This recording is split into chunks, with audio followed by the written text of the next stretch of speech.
स्वागत है आपका विनर्स अकेडमी प्रयागराज में। मैं सबीर शुक्ला और आज आपके लिए एक बहुत बड़ी न्यूज है कि इस बार यूपी बोर्ड ने डिसाइड किया है कि आपको 100% सिलेबस आपका पढ़ना होगा। जैसे अभी तक हम लोग केवल पांच ही चैप्टर पढ़ते थे, यानी डिसाइडेड जो चैप्टर होते थे वो पढ़ते थे कोरोना की वजह से, लेकिन अब आपको 100% सिलेबस पढ़ना है। जैसे आपके प्रोज में, इंग्लिश के प्रोज में 8 चैप्टर है तो वो पूरे पढ़ने हैं। अभी तक हम लोग 5 चैप्टर पढ़ा करते थे, तो इसी को मैंने यहाँ पर रखा है। सबसे पहला जो टॉपिक हमारा होगा प्रोज का द लास्ट लेसन 2023 और 24 के अकॉर्डिंग, उसी की बात करूंगा, हिंदी समरी। देखिए चैप्टर बहुत बड़ा है, लेकिन इसे हमें लाइन बाय लाइन अगर पढ़ना है तो वो हम किताब से भी पढ़ सकते हैं लाइन बाय लाइन, लेकिन कम समय में हमारा कैसे टाइम बचेगा, कैसे हमारा नेट बचा के मैं आपको ये पूरा चैप्टर बता दूंगा। इसके लिए मैंने कुछ की पॉइंट डिसाइड किए हैं। की पॉइंट जो आपको बताऊंगा उसी के अकॉर्डिंग आपको करना है और बस इन वर्ड्स को याद रखना है। ये जो की पॉइंट्स आप देख रहे हैं इन्हीं को याद रखना है और आपको ये पूरा चैप्टर क्लियर हो जाएगा।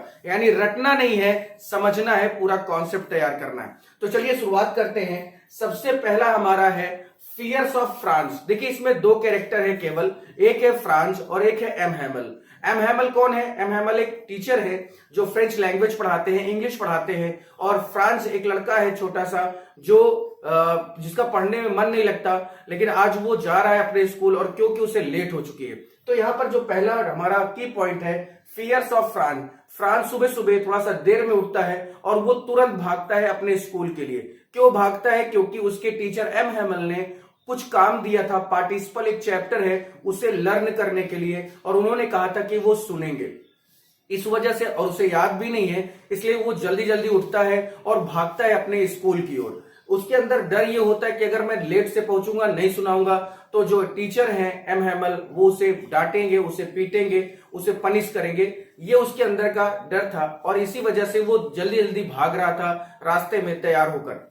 अगला यहाँ अट्रैक्शन। अट्रैक्शन क्या है? जब वो भाग रहा था तो उसने देखा कि दिन बड़ा अच्छा था, बढ़िया एकदम शाइनी था, अभी अभी सुबह हो रही थी, सारी चीजें सामने थी और बहुत सारे लोग दिखाई दे रहे थे और बर्ड्स ट्विचरिंग कर रही थी, यानी हर एक चीज बहुत परफेक्ट उसको दिखाई दे रही थी। अगला टॉप यहाँ पर वर्ड है क्राउड।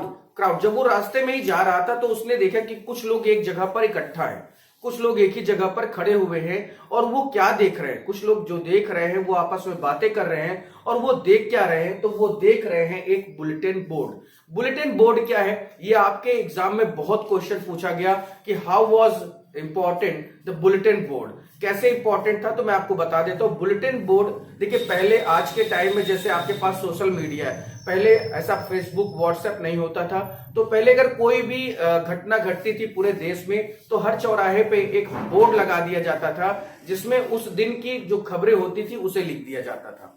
इसी चीज को वो जब जा रहा था रास्ते में तो उसने लोगों की भीड़ देखी और उसके तुरंत बाद उसने एक बुलेटिन बोर्ड देखा जिसमें कुछ चीजें लिखी गई थी न्यूज के लिए या लोगों को बताने के लिए, वही बुलेटिन बोर्ड था। आगे आते हैं स्ट्रेंज क्वाइटनेस। यहाँ पर स्ट्रेंज है, स्ट्रेंज क्वाइटनेस। जब वो जा रहा था, जैसे वो बुलेटिन बोर्ड को क्रॉस करता है, 1-2 चौराहे को क्रॉस करता है, तो वो एक स्कूल, वो अपने स्कूल पे पहुंचता है। स्कूल पे पहुंचता है तो उसे बड़ा अजीब सा महसूस होता है। अजीब सा क्या महसूस होता है कि जब पर डे और आज के अलावा जब भी वो स्कूल जाता था तो बच्चे शोरगुल करते थे, बच्चे बहुत चिल्लाते थे, ऐसा लगता था कि ये स्कूल है और घंटियां बजती थी, टीचर्स इधर से उधर होते थे, बच्चे बाहर निकलते थे, बच्चे खेलते थे।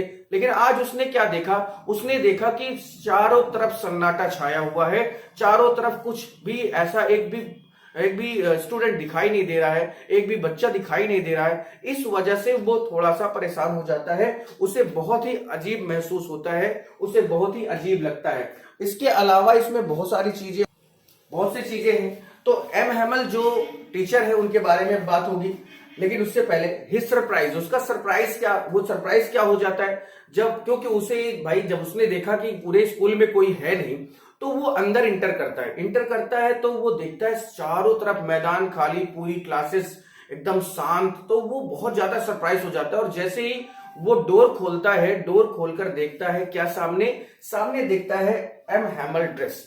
अब वो देखता है जैसे ही इस दरवाजे को खोलता है, एक्चुअली वो होता क्या है, वो हमेशा पहले सामने वाले पहले वाले दरवाजे से जाता था।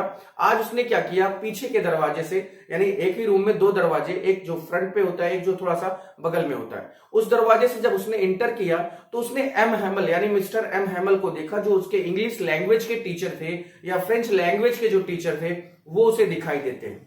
जब उन्हें देखता है तो उनको देखता है तो वो बहुत सरप्राइज हो जाता है। सरप्राइज क्यों? क्योंकि M Hamel generally pant shirt पहन के आते थे, आज उनका ड्रेस अलग था। ड्रेस में उन्होंने एक ग्रीन कलर की कोट पैंट पहनी थी, एक ब्लैक सिल्क की एक कैप पहनी थी, एक जो टोपी लगाई थी, और यूजुअली वो ऐसा ड्रेस पहनते नहीं थे। और वो जब इस ड्रेस को पहनते थे तो वो दिन बहुत स्पेशल होता था उनके लिए, क्योंकि वो मतलब किसी फंक्शन, किसी प्रोग्राम, किसी अच्छे टाइम पर वो उस ड्रेस को पहनते थे। इस वजह से जब उसने इस ड्रेस को एम हैमल के ऊपर देखा तो वो थोड़ा सा और सरप्राइज हो गया कि आज चल क्या रहा है। आज ना तो बच्चे दिखाई दे रहे हैं, ना तो पूरे स्कूल में कुछ ऐसी चहल पहल है। स्ट्रेंज और एक बड़ी बात थी कि आज एम हैमल ने अपना ऐसा ड्रेस पहना है। जनरली वो ऐसे ड्रेस नहीं पहनते थे, लेकिन आज कुछ स्पेशल है, इस वजह से इन्होंने इस ड्रेस को पहना होगा। वो ये सारी चीजें सोच रहा था। अनदर सरप्राइज, एक और सरप्राइज उसे देखने को मिलता है। जैसे वो क्लास के अंदर इंटर करता है, वो देखता है कि गांव के भी बुजुर्ग, गांव के भी लोग पीछे बैठे हुए हैं सीट पर।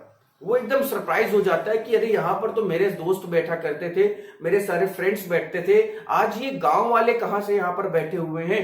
गांव के बूढ़े, बच्चे और लड़कियां, औरतें, जो भी जवान लोग हैं वो सब यहाँ पर बैठे हुए हैं। वो एकदम सरप्राइज हो जाता है कि ये चल क्या रहा है। मैं तो सुबह सुबह उठा हूं और आज संडे भी नहीं है, ऐसा कुछ है भी नहीं। फिर भी आगे बढ़ते वो एक और सरप्राइज जब देखता है तो वो और थोड़ा सा क्या होता है कि उसके अंदर और सारे क्वेश्चन उठते कि ये चल क्या रहा है भाई।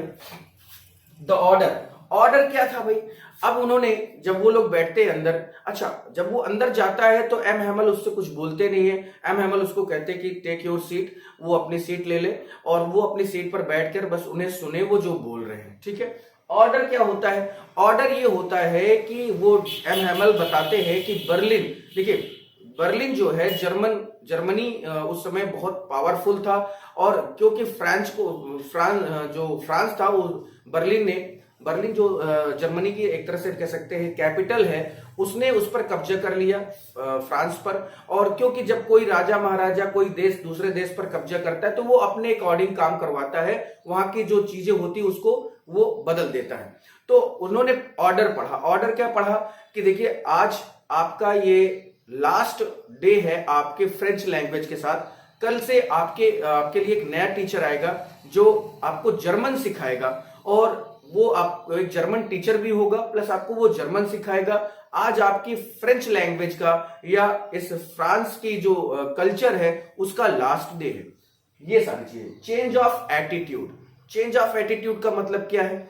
ऑर्डर तो भाई उन्होंने पढ़ दिया कि ऐसी सी बात है, आज से हम लोग ये चीजें नहीं पढ़ पाएंगे क्योंकि जो जर्मनी के लोग हैं वो यहाँ आ चुके हैं, और वो देखिए अब बाहर मार्चिंग कर रहे हैं, हम एक तरह से उनके अंडर में आ चुके हैं। ये सारी चीजें। चेंज ऑफ एटीट्यूड का मतलब जैसे वो जनरली हुआ करते थे वो उस तरह आज नहीं थे। बहुत ज्यादा वो बार बार रुक जा रहे थे, उनकी आवाज अटक जा रहे थे, स्ट्रक हो जा रही थी, गला भर जा रहा था, आंखों में उनकी एकदम नमी बनी हुई थी। इन सब चीजों को जब वो देख रहा था, फ्रांस या फ्रेंच भी पढ़ा जाता है, तो वो बहुत ज्यादा वो क्या हुआ, थोड़ा सा और उसके अंदर क्वेश्चन बढ़ने लगे। लेकिन वो समझ चुका था कि बुलेटिन बोर्ड क्या था, क्राउड क्या था, आज स्कूल में ऐसा क्या है कि एकदम स्ट्रेंजनेस है, एकदम क्वाइटनेस है, और ये एम हैमल है, इन्होंने ऐसा ड्रेस क्यों पहना था, ये सारी चीजें वो समझ चुका था। इसके बाद to thank mister M Hamel को पूरे गांव के लोगों ने थैंक भी किया कि उन्होंने बहुत अच्छा एटीट्यूड दिखाया बच्चों के लिए, हम लोग के लिए बहुत मेहनत की, उनके लिए बहुत कुछ पढ़ाया, बहुत कुछ सिखाया। इसके बाद है फीलिंग सॉरी। अब यहां पर फीलिंग सॉरी कौन कर रहा है?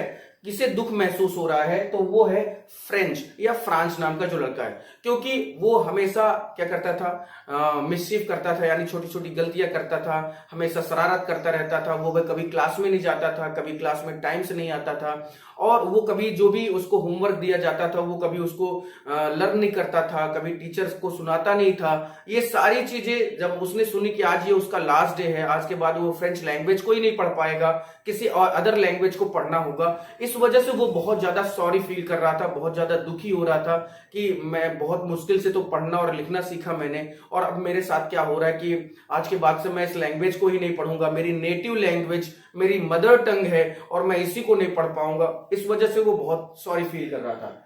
इंपॉर्टेंस ऑफ फ्रेंच में उन्होंने बताया कि जो है भाई, किसी भी देश के लिए, हम जैसे हम इंडिया में रहते हैं, अगर हमसे कोई बोल दे कि हम हिंदी ही ना बोले तो हमें कितना ज्यादा खराब लगेगा, क्योंकि हमने शुरू से हिंदी बोला है, शुरू से ही हिंदी में बात की है, हिंदी समझा है, हिंदी समझाना है, हिंदी हमारी मदर टंग है। तो कैसे हम इसको दूर कर सकते हैं? अगर हमें कोई कहे कि भाई आज से तुम्हें फ्रेंच पढ़ना है, तो कैसे ये चीज पॉसिबल हो सकती है? इंपॉर्टेंस ऑफ फ्रेंच में यही बात कही जा रही है कि जो एम हैमल थे, उन्होंने बहुत सारी बातें बताई और उन्होंने बहुत सारी शिकायतें भी की, जो बच्चे थे उनसे की, बच्चों के जो पेरेंट्स आए थे उनसे की, कि आप लोगों की वजह से भी ये सारी चीजें हैं कि ये बच्चे सीख नहीं पाते, क्योंकि आप इन बच्चों से ज्यादा काम कराने की इच्छा रखते, ज्यादा से ज्यादा आप सोचते कि ये बच्चे जाए और पैसे कमाए और हमें पैसे लाके दे। आप लोग भी इसी तरह से। उन्होंने अपनी गलती भी मानी कि कभी कभी मैं भी, जब मेरा पढ़ाने का मन नहीं होता था तो बच्चों से कहता था चलो पूल में पानी डालो, चलो जो है झाड़ू लगाओ, चलो जो है ऐसे ऐसे सारी चीजें। उन्होंने भी अपनी जो मिस्टेक थी उसको एक्सेप्ट किया। Last word, M Hamel's last word क्या था? अंतिम में उन्होंने एक शब्द बोला जो कोई भी देश का इंसान है वो बोलेगा, वीवे, यहां पर वर्ड है वीवे ला फ्रांस। वीवे ला फ्रांस क्या था? अंतिम वर्ड उन्होंने यही बोला कि फ्रांस जिंदाबाद या फ्रांस की जय हो, ये वर्ड उन्होंने बोला था। जैसे हम बोलते हैं लॉन्ग लिव इंडिया, है ना, लिव लॉन्ग इंडिया, ये भारत की जय हो, भारत माता की जय हो, भारत जिंदाबाद, वही वर्ड यहाँ पर है फ्रेंच लैंग्वेज में, विवे ला फ्रांस। और इस वर्ड को बोलने के बाद वो अपने आप को ऐसे करते हैं और वो लोगों से कहते हैं चलो भैया जाओ जाओ, आज के बाद से तुम्हें पढ़ना नहीं है, आज के बाद से तुम्हें इन सभी लैंग्वेज को पढ़ना नहीं है, अब तुम जर्मन पढ़ोगे या जो भी लैंग्वेज है वो पढ़ोगे, आज से तुम्हारा यहाँ पर लास्ट चैप्टर होगा। और इसी वजह से इस पूरे जो हम लोग पढ़ रहे चैप्टर, इसको नाम क्या दिया गया? The last lesson. I hope and I think कि आपको समझ में आ गया होगा। आपको देखिए, मैंने पहले ही बता दिया कि अब आपका 30% जो सिलेबस था वो अब रिड्यूस नहीं होगा, आपको 100% सिलेबस पढ़ना है। और 2023-24 वाले सेशन का आगाज हो चुका है आपके इस चैनल विनर्स एकेडमी प्रयागराज पर। प्लीज दोस्तों को भी शेयर करें, चैनल पे नए हो तो सब्सक्राइब जरूर करें और दोस्तों को भी शेयर जरूर करें। बहुत सारे ऐसे बच्चे हैं जिनके यहाँ पर बुक्स नहीं है, जिनके यहाँ पर किताबें नहीं है, जो इसके बारे में नहीं जानते, जिनके पास है वो सही से पढ़ नहीं पा रहे हैं, उनके लिए ये व्यवस्था है, फ्री ऑफ कॉस्ट है, कोई पैसा नहीं लिया जा रहा है। तो मुझे बस केवल और केवल आपका सपोर्ट चाहिए। तो अगर आप चैनल पे नए हो तो सब्सक्राइब जरूर करें।